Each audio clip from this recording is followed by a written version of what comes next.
Slightly more leisurely crossing of the line by the number 25 Algarve Pro car behind of Andrea Pizzitola. And here comes the BMW. BMW seen all season, honks on down the straight and has got good top-end speed, but not here. And the Toyota was coming up, hoving up behind him anyway. Through goes the number 8 car, Fernando Alonso at the wheel. I think the BMW's time of having a return attack is gone now with the various traffic around and about. He wasn't able to pull out when he wanted to with the Algarve Pro car already on his right-hand side, and the momentum's gone. So now BMW, Jaminet at the wheel, I would suspect will just eke away, pull away a little bit. Yeah. M-Tech. Sorry. Oliver Jarvis, by the way, only 15.5 seconds behind Jan Magnussen in that delayed Corvette. So we've got 3 of the IMSA cars in a row, 8th through 10th, the Corvette, the Risi car, and the 94 Porsche now. Part of the reason that Jaminet has got by Antonio Felix da Costa is last time round he set the fastest lap of the race for that number 94 Porsche. So he is fully lit. Sounds like he's had his Weetabix for breakfast. Other cereals are available. As indeed is Jean-Eric Verne, trying to mount a fight back in the 26 G-Drive Racing Aurus.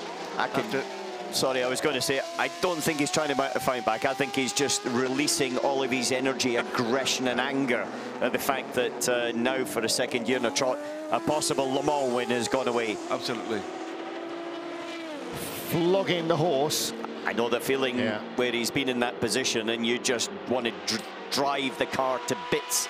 So starter motor, repair or replacement for that? Yes, it was, but we don't know which. Right. And in fact, Louise went to talk to Jean-Eric Verne, but he had his head in his hands and it looked like somebody had kicked his cat and run over his dog. So which they just metaphorically had. Yeah, so he's taking his aggression out on the car exactly as you suggested, Al. We've all been there. Luckily, he didn't have a hammer. He just had some nice soft gloves. Jim Bowler tells me that they changed the loom on the 26 car. Ah, okay. Yeah. Actually, that's correct, yeah. But not the whole car loom, just the loom to the starter motor. Yeah. The starter motor that wouldn't. This is a nice slow-mo. These slow-mos have been fantastic today. Look at them bouncing around. No, yes. the stuff that even drivers and teams don't see, Hypermotion reveals to the naked eye. Fernando Alonso on pit lane for what will be the 30th pit stop of their Le Mans. 333 laps, 334 laps now. So they're doing 11 laps on average. I think there we've got to remember that with regard to this, in past times, used to do less pit stops, so pit stop timing was less critical due to the fact you had a bigger fuel tank, so you were able to carry more and go further. Now with the reduced fuel and the shorter stint lengths, then you've got more pit stops, so the pit stop is a much more critical part of the race performance. And of course, more exhausting on the team as well, because instead of coming in every 50 minutes, you're coming every 35, so the team are doing more and more and more work with the same number of guys. I have to say, I'm not a fan of the shorter fuel stints at all. I'm sort of at a loss as to why that's become a thing. Well, because they're using electrical power for some of their power and not pouring petrol into it. They're pitting at 40 minutes as well. I think that's because they gave another 200 horsepower. I think that as well they're basing it on so that they don't have everybody coming into the pits at once. Yeah. And I can understand the theory behind it, but I've got to be honest, Graham, I'm a little bit with you that we're talking endurance here for Le Mans especially. Maybe for other circuits and other races it's slightly different, but for Le Mans especially, longer stints would create a different dynamic. However, they would also create a different requirement on your tyre development and various other aspects as well. Well, now you see somebody does a quad stint during the night. It's not a JJ Later Ueno Clinic quad stint that goes on for like nearly 4 hours. It's 2 hours. Yeah, four 30-minute runs.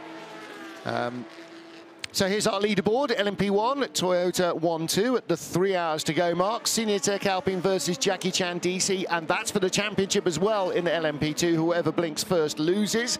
TDS looking to pick up the pieces from the podium ahead of the 22 United Autosports car. And we still have 16 healthy of 20 starters in the LMP2 field. just outside the top 20 overall is our GTE Pro class leader, and that is the reigning champions, James Collado, Alessandro Pierre Guidi and Daniel Serra in the AF Corsa 51 Ferrari. They are ahead of the battle for second between the 91 and the 93 Porsche, and a safety car behind is the 68, 67, 69, 66 Ford Train. Corvette Racing, with that off for Jan Magnussen, have lost any chance, it seems, of winning. In the AM class, Ben Keating back at the wheel of his own 85 Keating Motorsports Ford GT, ahead of Team Project One, who are on target for the title. JMW Motorsport, meaning there are 3 different manufacturers in the top 3, Ford, Porsche and Ferrari. Ben Keating needs to do a long one here because he needs to complete his minimum of 6 hours driving time. He will be hoping that some of it possibly comes under the safety cars, but whatever, he is in the car and they have a handy lead over Gidio Perfetti and Jeff Seagal. Those are our retired cars. Both of Dragon Speed's entries are gone. One of Jackie Chan's, 2 of Aston Martin's Racing, 1 in Pro, 1 in AM. One of the AF Corsa Ferraris has gone. One of the SMPs, the Bicolis car that they were desperately hoping to get to the finish. They have failed to do so. Dempsey Proton lost 2 of their 3 Porsches as well. And who else did we miss? SMP and Jackie Chan each losing 1 car. Racing Team Netherlands had a crash, went back into the garage, have yet to re-emerge. We will try and get Duncan Vincent to catch up with that story. A, why the car went off in the hands of Nick de Vries. It seemed to go straight off, possibly with a steering failure, and B, what they think they can do about it. And a routine stop for the number 11 car, Mikhail Lishin and Vitaly Petrov swapping seats. Ooh, what are we seeing here? That's the TDS car that's chasing for holding on to 3rd place on the grass. Mathieu Vazivière, we saw in the Road to Le Mans support race yesterday morning, the cars that finished 2nd and 3rd both ran along the barrier and survived. And Paul Di Resta was the car that went past in 4th place. Wow. However, he's a lap down, but that I think will put him onto the same lap as Mathieu Vaxivière. Wow. Vaxivière is very... Has he got a problem there as well, though? Left front low? No, not the speed he's going into Indianapolis. No, he wouldn't have made it if it was. I think he would have tried it. He just might not have made it. Yeah. But also, apologies, it's the 32 car. It's a United Autosports, which has currently got Alex Brundle at the wheel, which is down in 16th place in category. Yeah, that's the last healthy car in the LMP2 class. Question just asked off Mike, which was, when was the last time that Michelin won in LMP2 here? They've not won in the WC era. It is 2010, I believe, with Stracker Racing, the last time that Michelin brought Now, on. this is the 22 car. This is Duquesne Engineering's Romain Dumas against Paul Di Resta of United Autosports. And Di Resta in the Ligier, you can see the distinctive difference in the noses of the car. The Ligier higher nose with that fully open exposed wing, and the Oreca that's just gone by him. Romain Dumas knocking on a bit now. Romain, isn't he? 41 years old. Still a spring chicken though, Al. Yeah, he is compared to you, mate. Yeah, but Dumas just moved himself back up into 4th place ahead of Di Resta. I don't think Di Resta really has got much in terms of pace for him. The Ligier has not been as quick as the Oreca, for being very frank about it, round here this weekend. Now, the Ligier, I beg your pardon, oh no, actually, I think it is still a lap, Duquesne, behind TDS Racing. It is, and we also, this is Paul's first lap out of the pits as well. Yes. Got to acknowledge. Yes. We heard from him earlier on, saying that they're pushing on to try and get the car to a top 6 finish. This is the top Ligier as well. The second one in the order is in 8th place, Panis Barthez. And the... Di Resta trying to use a little bit of traffic to get back at the 30 car. A little bit of an interesting dynamic, not with the Duquesne car, but with the United Autosports and TDS Racing cars for that battle, 3-car battle now for the final podium position. TDS, of course, lost 4th place last year with the fuel rig gate, and with the G-Drive car being excluded as well, that put United Autosports onto a podium position that TDS might well think should have been theirs. And the G-Drive car was run by? TDS Racing. Yeah. So they had both their cars excluded last year. They will be especially careful about that, you would hope, in 2019. You don't often get 2 bites at winning Le Mans in one season. It's never happened before, will never happen again. So TDS, if they want to finish on the podium here, need to make sure that they don't make any further mistakes, either in the pits or on the racetrack. On board with Paul de Resta. He's sitting just to your right, and you are powerless to stop him. Ooh. Didn't sound quite right, did it? I think the sound. I think that's not in sync. Yes, that is not in sync. That may be from another car's onboard, like actually.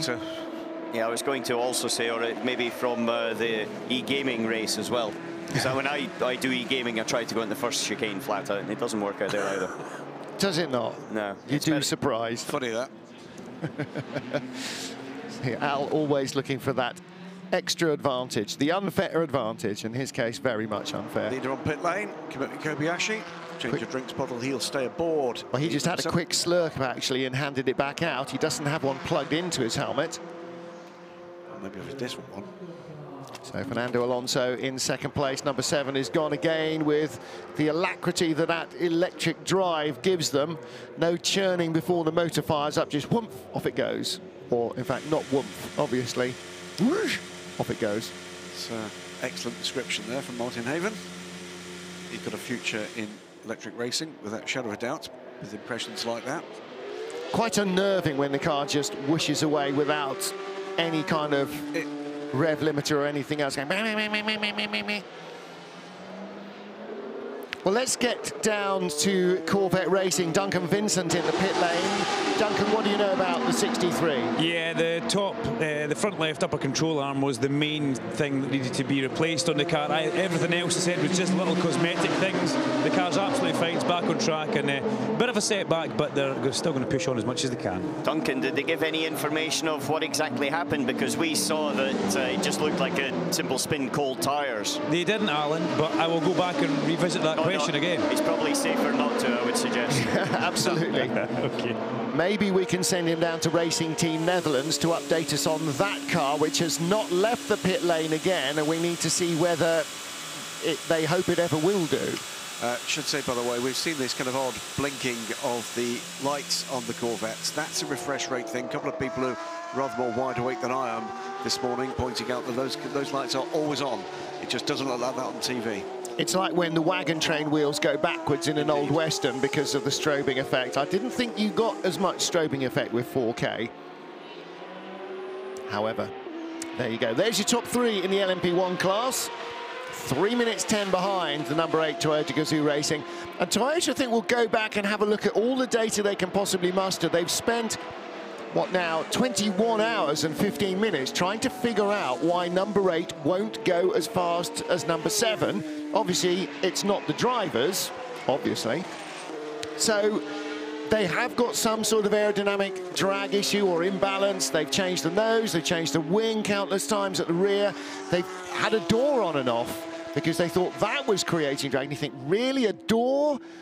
Yes, at the speeds you're doing here for so long, absolutely anything that creates drag is going to have a marginal effect, and we're talking tiny margins. Look at the drive time. Sebastian Buemi already over 8 hours at the wheel. So he won't be getting back in again. Kazuki Nakajima, when he finishes, when Fernando Alonso finishes his stint, will take over, you would think. Be interesting to see the drive time of the sister car as well, number 7. Racing Team Netherlands, bottom left corner, Fritz van Aert having a look. Yes, that's about as useful as I could be as well. You can see the scrutineers in the background just checking everything is going back in. They had to change the windscreen on the car, all sorts of front suspension steering components. They were told that they needed to fix the tow hook on the back of the car as well. Now, I don't know whether, I'm sure that somewhere somebody's got a spare tow hook for the back of it, but it's probably not something you expect to be a serviceable item. Trying to make the windscreen wipers work, just in case.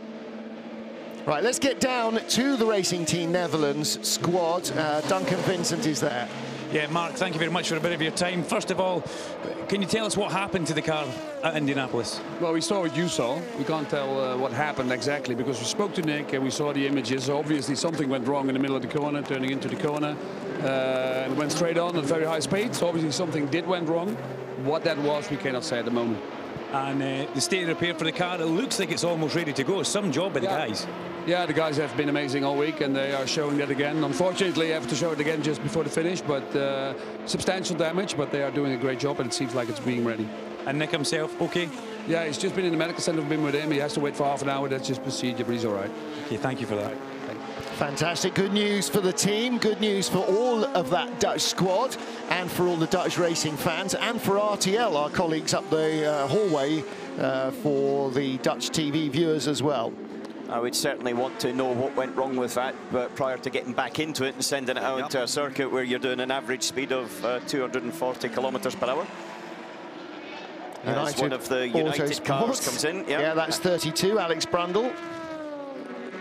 So there are 3 cars on pit road at the moment. In the AM class, Car Guy Racing Ferrari and Spirit of Race Ferrari are both in as well. Everybody else out on track, which means there are 46 cars still on track, with 5 in the pit lane. RLRM Sport hasn't left again, has it, since they had what Arjun Maini said was a terminal finish. So 49 minutes remaining. I'm going to wield the waterproof red Sharpie of doom. You watch the 38 car coming in. 38 car in from second position.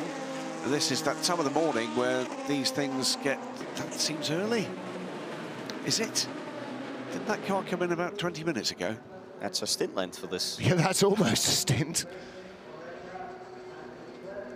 They and Signatech Alpine should be pitting together. I think Signatech were in before them the last time.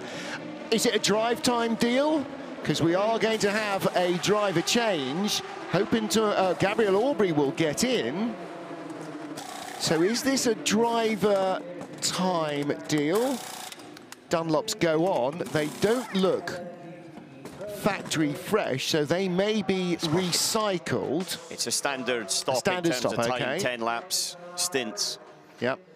End of a triple for Stefan McElmy, at least. Quick squiz of the screen wash, and away goes Gabriel Aubry. Just as the France television interviewer gets there, puffing and blowing. Know that well. It's normally around lunchtime, midday. I always used to find in the pit lane. That's when, particularly on a sunny Le Mans, because they used to happen when we were younger, the heat coming off the concrete, you'd be standing there waiting for the car to come in, actually falling asleep as you stood. Probably didn't smell that nice either. So 38 car, not 38 car, the 43 car RRM Sports plunging down the order. And although it's not officially been notified as abandon, retired, it will go no further. Louis Pretz in for Proton competition, the 78 car. And that is in 8th place in the AM class as we look at our LMP2 leader. Graham Goodwin, again, just to reiterate for those who are coming in with 2 3/4 hours left of the race, whichever of 36 or 38 finishes in front of the other becomes LMP2 champion. Ta-da! 100% correct. 36, of course, defending winners or champions here in the Le Mans 24 hours, but also the WEC up for grabs here. There were 4 cars that came into this race with an opportunity to take the title mathematically. We've lost 2 of those with the exit from the race. As we watch, this is Clearwater and Car Guy. Yeah. Nick Cozzolino, not there, Kay. Well, and the 54 I don't, car as well. There's 3 cars there in that little gaggle. Yeah, 3 into 1 definitely doesn't go, does it? None of those for position, by the way. It is no. Clearwater in 4th. Yeah, Clearwater in 4th, Car Guy Racing in 7th, and Spirit Race is in 9th place, and they are laps apart. So that was just a coinciding bit of traffickery. Yeah, Matt Griffin, by the way, the Clearwater Racing crew, is the 91 car, comes in from 2nd position. Clearwater Racing had a good run up the field with a little bit of attrition elsewhere and speed from them. Oh, are we single stinting our Porsche drivers now? Have a look at that. Did Nick stay in, or did he get in on the last stop? Fresh rubber goes on. For sure. I think they all prepared for this end of the race.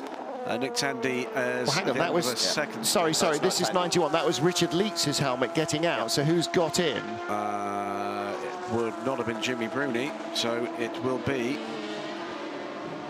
Yeah, I think we're single stinting. I think Jimmy Bruni was in. Leitz has just singles. Leitz has only done one. Yeah. Jimmy did a double. Leitz has done a single, and now they've put Machiavecchi in. Wonder how close they are to their driver allocation times. We'll wait and see. Through goes the high class, the Rebellion LMP1 car, and this is Nick Tandy now in second place. Straight lines the chicane. Well, that was a bit strange. Mm-hmm. He got towards the apex and just looked like he wasn't going to turn. Uh-oh.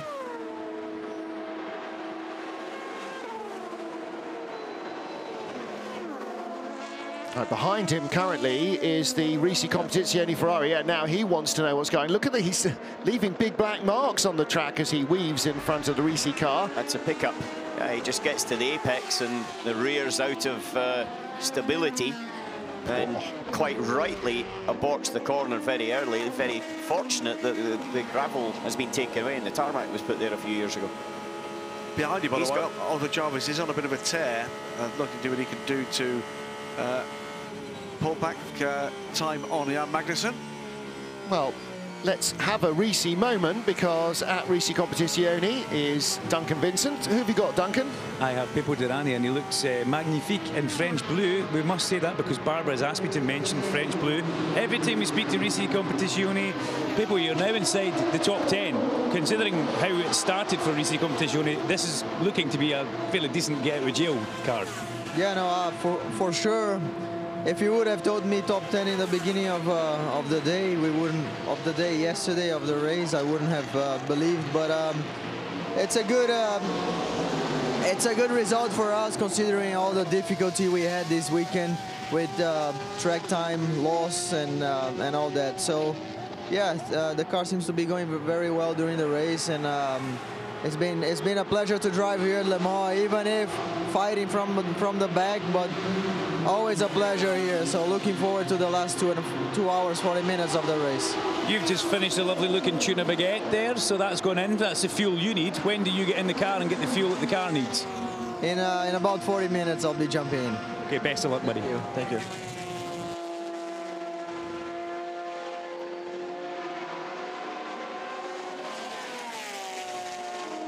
We've had a driver change here in the booth as well. Welcome Hello, back. boys. Good morning, Jim Roller. Thank you, thank you. Say good morning, it's good afternoon now, isn't it? Yeah. So rather out of kilter. Yep. And Anna McNish leaves us You're leaving again? for the time being.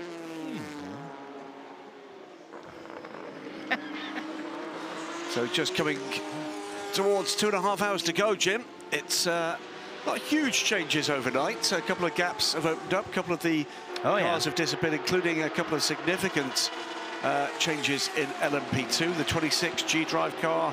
Yeah, oh yeah, I was on earlier this morning and we were able to document all that. So it's now come down to winner take all between Signatech and the Jackie Chan number 38. That's going to come Unfortunately, down to... the poor Corvette guys have. That was a tough break. Wasn't it just, literally.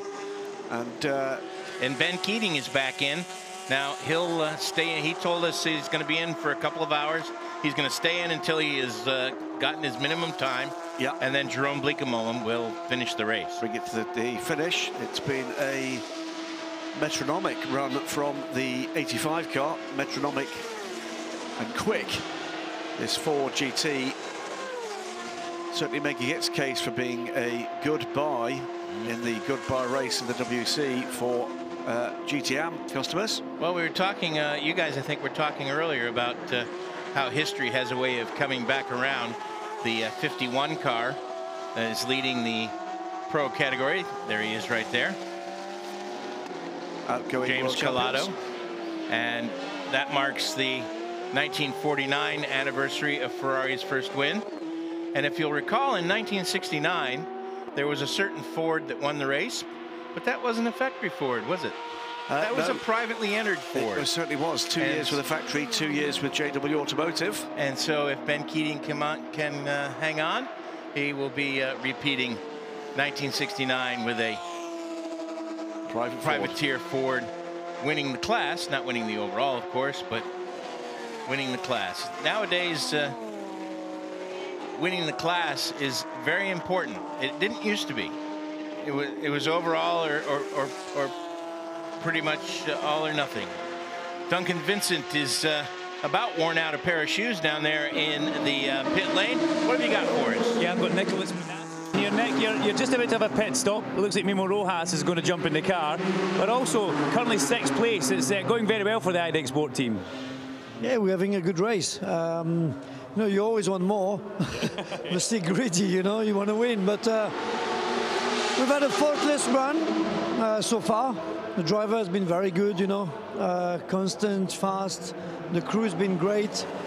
You know, honestly, we've been doing very well. We just had some frustration with the fuel rig, which is not debiting the amount of fuel at the speed we want. So we're losing 10 to 15 seconds per stop, which is very frustrating. It's been the case since the beginning of the race, so obviously we're going to lose about 2 laps of just for refueling. That's frustrating, but hey, that's how it is. We're going to have to analyze that and keep going because it's not finished. I see you going about the garage and giving the mechanics the high fives and tapping them on the shoulders. Are you just trying to G them up before the pit stop happens? You know, you're all a bit tired and you're all a bit... but we've got a very good group here, you know, and we're all motivating each other. Everybody's very hungry. And sometimes a tap in the shoulder is making you feel even more powerful, you know? Yeah, perfect timing as the car rolls in. You hear behind it the service is happening. The driver change is done. Rojas slides in there. Gets a little bit of help. The fuel's on. There we go, guys. That's the IDEX Sport and Nick Minassian. Thanks, Nick. So losing 10 seconds per pit stop, says Nick Minassian, and that looks to be the case. We'll see what the time is this time through. Yeah, but there's nothing like a good leader. Oh, yeah. To buck up the troops no matter what's going on. Keeping them level-headed when things are going great and encouraging them when things aren't.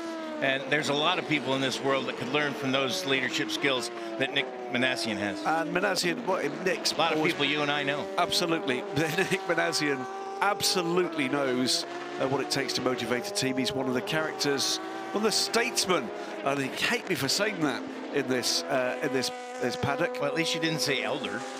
Well, I could do. You could be a statesman without being an elder. He's quick on his feet, he can catch me. So as the number 8 Toyota makes its way through the battle between the BMW, Antonio Felix da Costa and Mathieu Jaminet. We just saw some onboard pictures of Fernando Alonso, and he's hustling. He's working hard in that car, and they just have not been able to match the speed of the 7 car. He just keeps dropping back a little bit. The frustration must be creeping in. It's 2.5 hours to go. Well, almost a full IMSA race to go, Jim Roller. Thanks for that. Here comes to number 7, crosses the line, Kamui Kobayashi. And that's another lap in the 321s.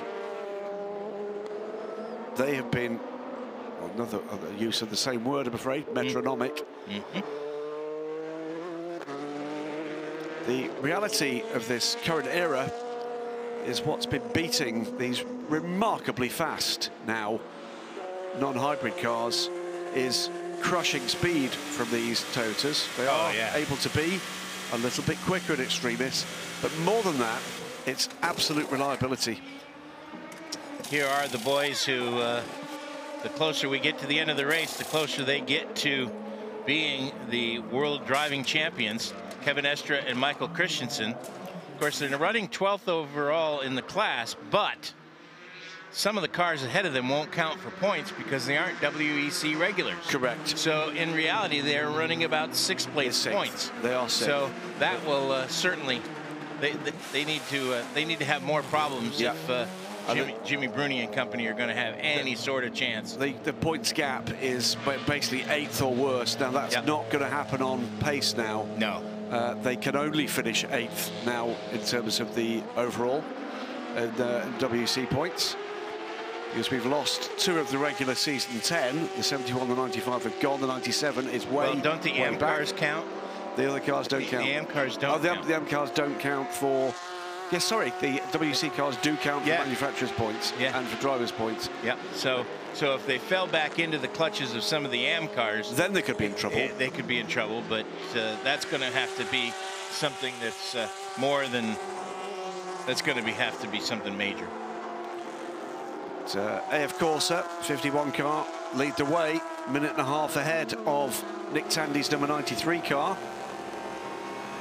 Just looking again at the pit stop time for that EDEX Sport car, that was 1 minute and 9. Didn't quite lose 10 seconds there, but did lose some. As I do that, into pit lane comes number 36 car, leading the race in LMP2. Andre de Grau, great stint from him. He has been pretty standout talent for the 36 car all season.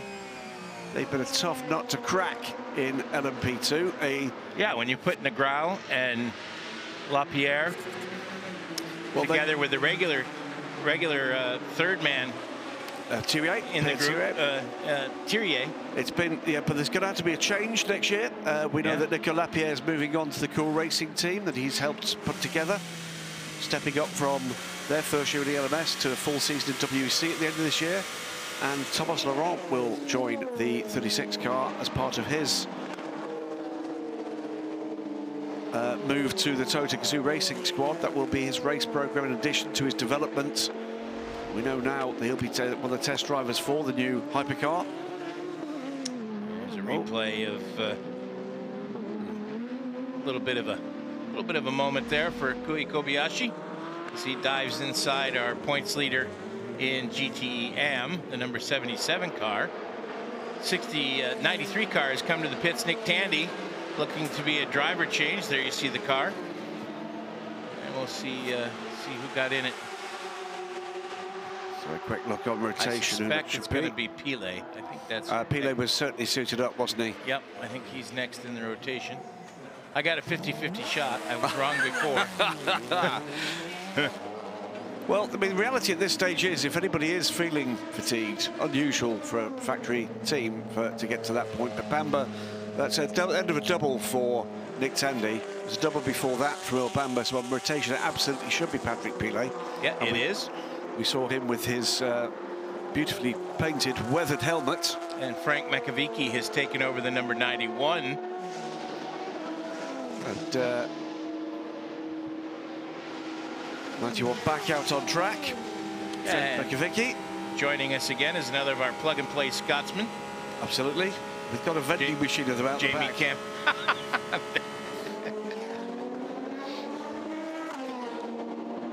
Dear mate. Jamie Campbell-Walter will be joining us momentarily. I think it was a contractual thing. You had to be Scottish to wear that particular headset. Now wait a minute. You're eating a biscuit and drinking a Diet Coke. You want fries with that? Good morning, Jamie. Good afternoon, Jamie. Morning. This is my third stint this morning, though. These racing drivers. Oh dear me. Both. Yeah. And I did a quadruple last time, so I'm, I've been with the physio. I've had some food, a shower, and I'm ready for the final stint. Oh Lord. Fred Makavici is on a tear as well. He with a 3:49.831. 2 minutes and 18 seconds now back from James Gallardo. Takes 3 seconds out of the leading Ferrari last time. That's not going to do much on pace just yet, but keeping the pressure up. And what do we always know, gentlemen, about the end of any endurance race? There is always drama, always. Let's go down to Duncan Vincent, who has a Nick Tandy, who's just fresh out of the 93 car. Very fresh. He's just done a double stint there, but you wouldn't think it looking at him. Nick Tandy, a few bits of fluid going on board. Patrick Pile takes over. How's the 93 car this late into the race? How's it feeling? She's pretty used up, I think. Yeah, I think we've changed the front bodywork about 15 times, but that's a throwaway item. There's a couple of loose bits inside the cockpit, which I noticed under the safety car. But it's still going round, so we can't be too disappointed. I don't think we've got the ultimate pace to challenge for the win, but you never know what's going to happen. There's still 2.5 hours. Everybody's got to make another 2 pit stops at least. So, yeah, you know, you've got to be in it to win it, and we're still in it. Yeah, effectively, there's still basically an IMSA race to go, which, you know, anything can happen. What do you and your teammates talk about? Do you have a little debrief before you get in the car? Are they plugged into the radio and listening to the feedback you're giving? Yeah, I mean, if there's anything interesting from the driver on track, we'll relay it, because you know that the incoming driver will be listening on the radio. But generally, you know, unless things change and we adapt our approach to the race, everything's kind of planned beforehand. So, yeah, as long as things run smoothly, we just talk about, you know, the football score or the loose drinks cup holder in the cockpit. Yeah, exactly. Yeah. Okay, thank you very much. Get some fluids, brother.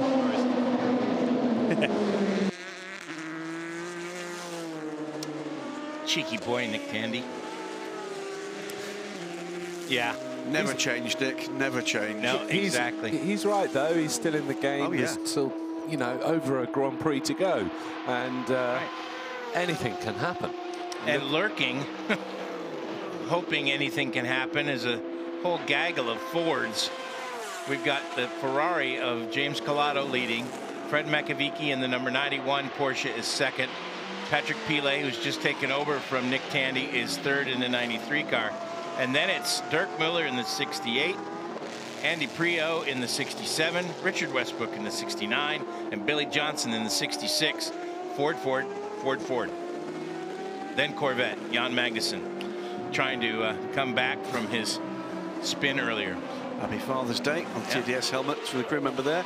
And by the way, you know, whilst we've not got that many gaps that are tiny, we've got an awful lot of gaps that, with a minor problem for a car ahead, are going to go and tumble in, well, no time at all. We saw that actually happen last to this car, the 63 car. Looked set fair for a podium at that point, but tumbled down the order with even a very rapid turnaround. Just 6 minutes on the pit lane, by the way, for the Corvette with the repairs. That after getting snagged by the pace car at the end of the pit lane. But double whammy. It went from second to eighth. Yeah, it did. So look at the two Toyotas as 2 minutes apart. One little instant to the back knocker, and boom, it changes. Same for the championship and the win, because it's the two championship contenders, first and second in LMP2. TDS Racing, by the way, pit from third position. AF Corsa, this again would be 2 minutes, would put them into a real nose-to-tail battle, and under 3 minutes would do the same in GTE AM for Project One and Ben Keating's Flying Ford. Ben out there at the moment, 3 minutes 59 his last lap.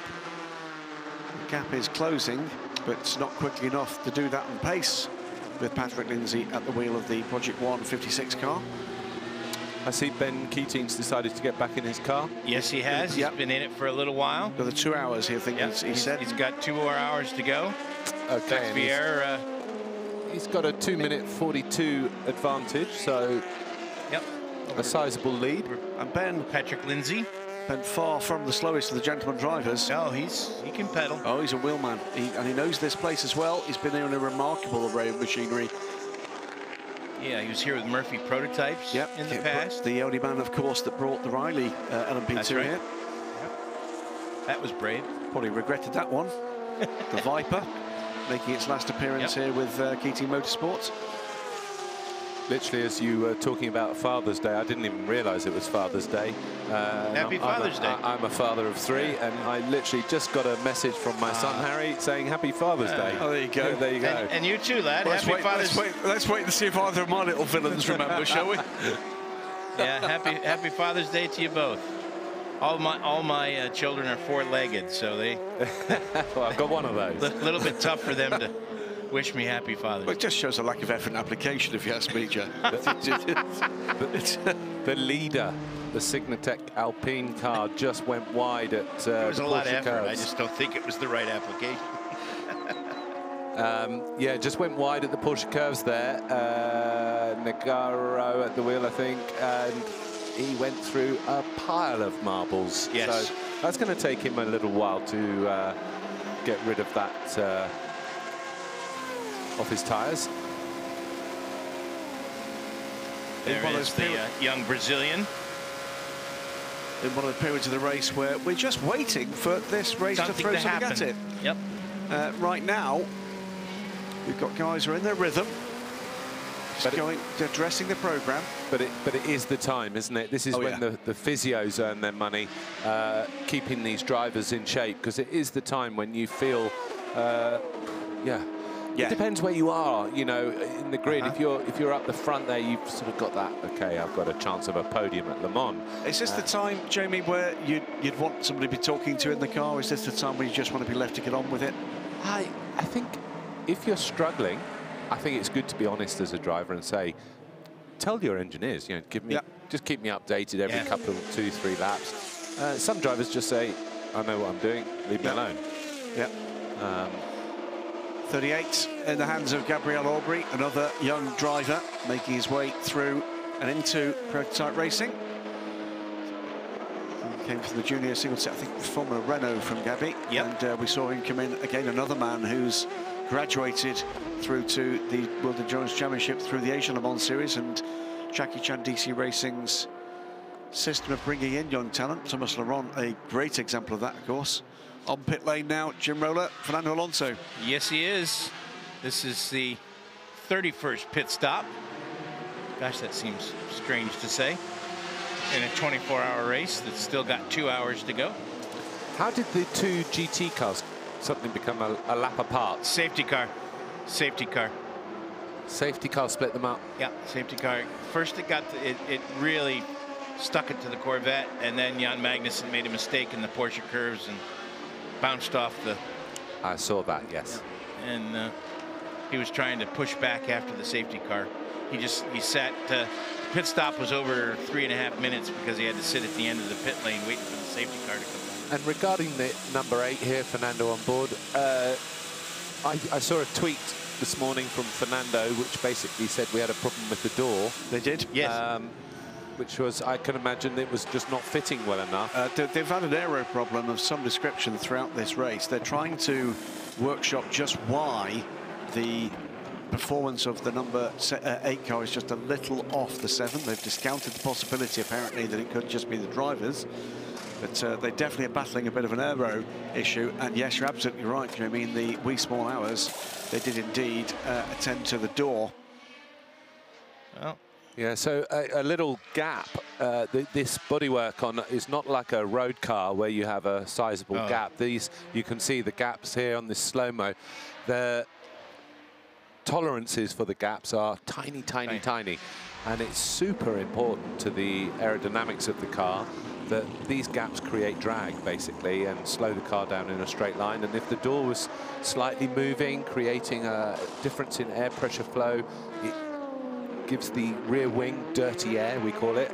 It's not clean, and also possibly air getting into the cockpit through the door.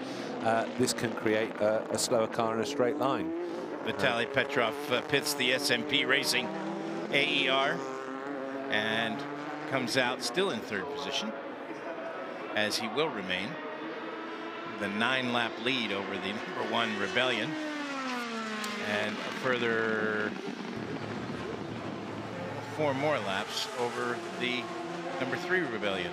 Martin Brundle, Alex Brundle's father, Sky Sports commentator and past winner of this race. That's right. And took part, of course, in this race with Alex some years ago. Talking to Richard Dean there.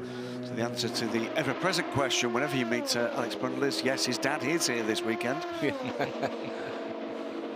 morning, Alex. Speak of the devil, there he is in the number 32 car. He's really made a name for himself in LMP racing, ELMS LMP3 champion, but remarkably quick in LMP2 machinery, loving being back with United Autosports. And he's another of the drivers, by the way, that will be in action in a second 24-hour race next weekend with Aston Martin.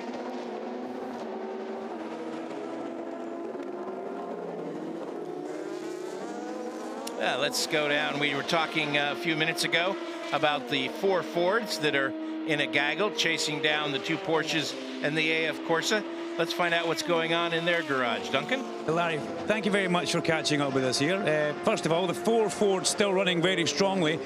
In fact, make that 5, because there's one next door now as well. So we've got one customer. Are we probably going to see more customers in the WEC Championship? I like if you laugh there and smile. It's the 150th time I've been asked that question, and the answer is I really hope so. And yeah, I've got a number of people that do want to do it. I mean, we missed the deadline and no deals got put together, but yes, there are a number of people that want to do it. And yeah, you can see, obviously, as a customer car, it's doing okay. Yeah, you heard it there, guys. Larry Holt from Multimatics giving us the lowdown. And now cover the cars that we've got running today. Again, all 4 Fords still strong, running very strongly. Harry Tinknell in particular, very fast in the car every single time he gets in it. No, absolutely. He's a superstar. And yeah, I don't know if you know, but I signed a contract with him for 4 years, so nobody else can have him. That's how much I think of the kid. He's just got in now, and yeah, every time he gets in the car, don't get me wrong, the other guys I got are they're super fast as well, but Harry just seems to have that little extra bit. Yeah. And we're almost at an IMSA race now. The distance left to go. Still, anything can happen. Anything can happen out there. But you know, I take it the guys are looking forward to the sprint race, which GTE Pro is now. It's a sprint race all the way, isn't it? No, well, you saw the way it started, and absolutely it was. I got to be honest. The only thing that's kind of spoiled it from it, anything can happen. It's the multiple safety car situation. We got caught out by it in this last time around because I needed to come in for fuel. Came in, had to wait at the end of the lane, missed the safety car, put us back 1 minute and 30. So it is a sprint race, but there's these extra things thrown into it. Really hard to come back for a minute and a half back, and that's happened to us a couple of times. I'm not going to whine about it yet. We're all together. We got 4 cars all together. And anything can happen, as you saw what happened with the Corvette. All of a sudden, you pick up a spot. And as the hours go on, the durability on the cars goes longer and more bits break. So, you know, we know we got really strong, durable cars. And I'm not gonna wish any ill health on anybody else's vehicles, but I'll take if it happens. Absolutely. And you've got Chip McGinassi's here this weekend as well, enjoying it. And I caught up with Kurt Busch in your garage yesterday. It's like the Ford garages are the place to be. Superstars everywhere. Yeah, that's right. Yeah, I think Kurt was hanging around to see if one of the drivers would get sick. He drove for me in sports car back in '05 in one of my Daytona prototypes, and he did an excellent job. So he actually does know how to turn right. Yeah, he also said to me, this is on my bucket list. He wants to come here. Hey, he has my phone number. Listen, thank you very much and good luck for the remainder. No problem. Thanks a lot. Thank you very much. That's good value. Oh, what a rock star he is. He's Larry Holt, one of the absolute characters in world motorsports. And well, in fact, that was one of the better, not rather more suitable for family listening chats with Larry. Well, let's go back down. Yeah, I came in to get this man who's walking towards me just now. I actually came in to get you and ended up with Larry. So, you know, I didn't want to not speak to you because Andy Prio, it wouldn't be Le Mans if I didn't come and meet you in the garage and say Happy Father's Day. Hey, thank you. Yeah, that's nice. I forgot about that. Got my family here, so I'm sure they'll remind me later on, hopefully. No, anyway, it's great to be here. We've got a tough race. We struggled for pace right from the beginning. I think we were very strong in qualifying, but I think a lot of the other guys have probably just wound the wick up a bit. So yeah, it's been a tough race, and particularly for me, I've had some difficult stints, but we're still in it, top 5. Yeah. Larry mentioned the safety cars, you know, things that you can't control sometimes hurt you, and the safety cars definitely hurt you there just now. Yeah, they did, yeah. The safety cars have screwed it for us. You know, we were like that last year. I mean, we were pretty much fighting the Porsche last year, and then the safety car split us. I don't know what Eduardo can do about that. I think he's obviously got to take safety first, but I'd love to see it neutralised first with a full course yellow and then decide. But you know, it's a shame because it spreads the race up, it splits the race up. Maybe we've got to think about it in the future, bring people back into class position to make the fight more interesting. Yeah, you're right, safety is key, even if there was a wave around like NASCAR do, but safety's got to be taken. So let's look at the remainder of this race. It's a sprint race. That's what it is from the word go. Say that to Larry, but I mean, how are you feeling after the grueling night that you've been through? I'm tired, but I'm feeling okay. Yeah, it is a sprint race. There's nothing more than just flat out. That's it. But Yeah, I mean, it's Le Mans. It's a privilege to be here. I've thoroughly enjoyed my race. I tell a lie. I've hated every minute of it, but it's Le Mans. And you're so privileged to be here, but I've just not had the pace today.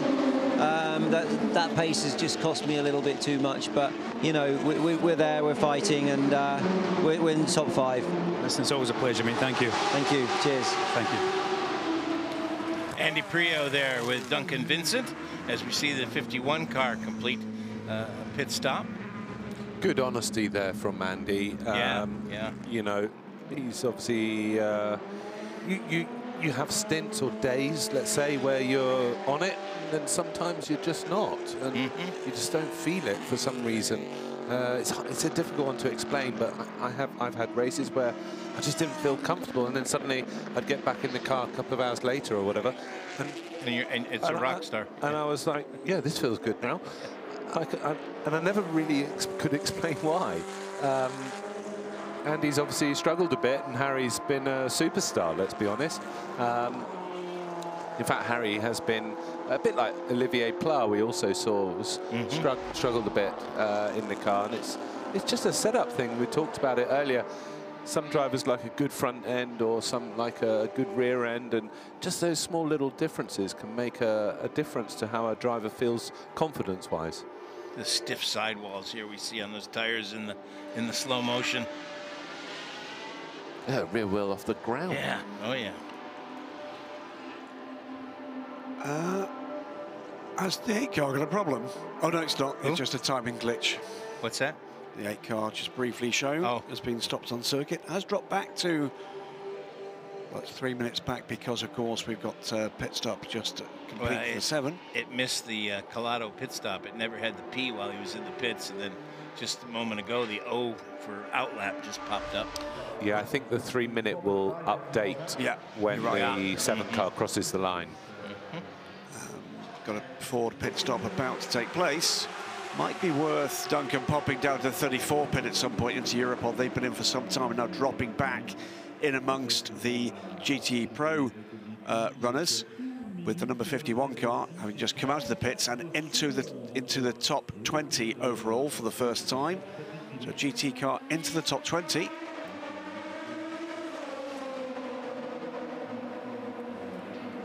Fred Makovecki on a fantastic stint at the moment, 51.0 average over the last 8 laps that he's been in the car. I presume he probably would have had new tyres for that stint.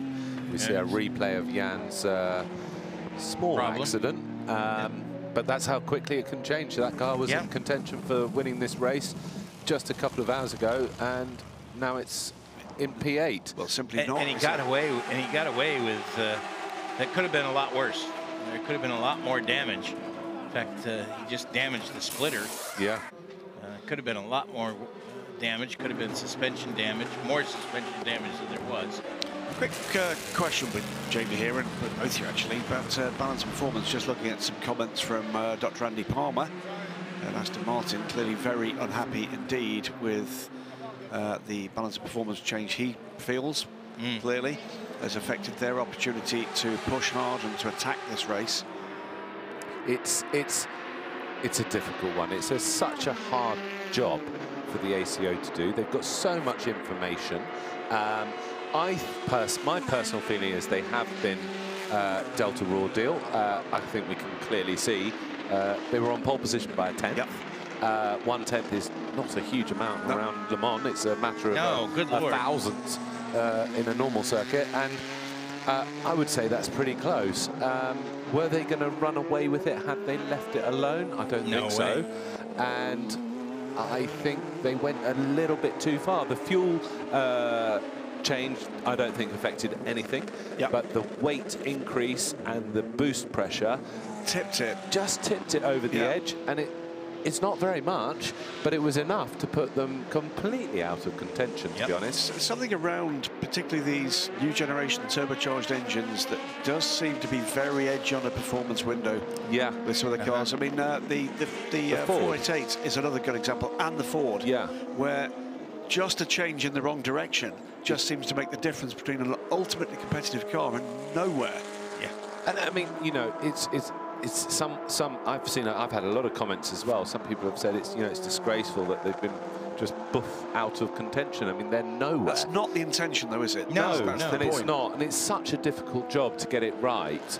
And we are talking about a few kilometres an hour. And let's face it here, if people are developing a conspiracy theories for this, you're unlikely to conspire against the success of an organisation that's just announced a very high-profile entry into your World Championship. Yes. Yeah, and yeah, you've gone out on a limb with this new World Championship. You're bouncing up and down on it, and you're going to... It's cause and effect. Go after the guy that's helping you strengthen that limb? I don't think so. I have a feeling, not giving away any secrets, of course, but I have a feeling it has something to do with the difference in the qualifying time for the Aston Martin compared with the test day a couple of weeks ago. Okay. And...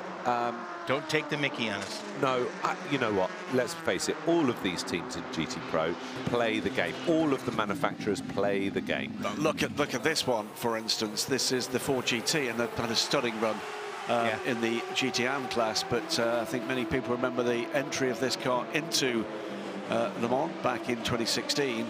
And well, I'm here to tell you, and I'm lost in admiration of what they've achieved with this car.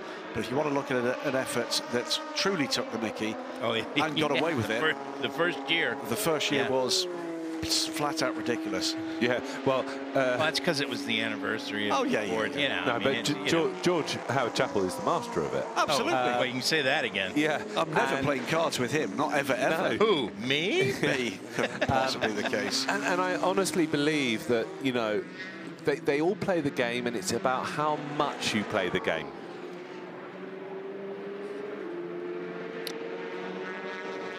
Cara. Yeah, and I think maybe Aston, maybe, I don't know, but maybe the sandbags they had in at the test day were just one sandbag too many.